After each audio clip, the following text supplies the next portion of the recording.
پاکستان میں موجود کردم تنظیم جیش محمد کے بانی مسعود اظہر کو اقوام متحدہ کی عالمی دہشت گردوں کی فہرست پر ڈالنے کی قرارداد پہ آج سلامتی کونسل میں فیصلہ متوقع ہے۔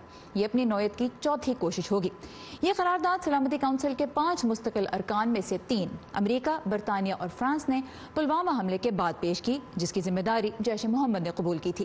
اب بھارتی میڈیا کے مطابق روس بھی اس قرارداد کی حمایت کے لیے تیار ہے۔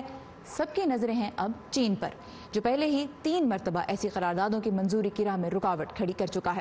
امریکی محکمہ خارجہ کا کہنا ہے کہ چین کی جانب سے اس مرتبہ بھی رکاوٹ ڈالنے کا فیصلہ اچھا نہیں ہوگا۔ JEM is a United Nations designated terrorist group. Jaish محمد اقوام متحدہ کی جانب سے قرار دی گئی دہشت گرد تنظیم ہے۔ مسعود اظہر GEM کے سربراہ اور اس نامزدگی کے لیے اقوام متحدہ کی شرائط پر پورا اترتے ہیں۔ جیش محمد کئی دہشت گرد حملوں کے لیے ذمہ دار اور علاقائی استحکام اور امن کے لیے خطرہ ہے۔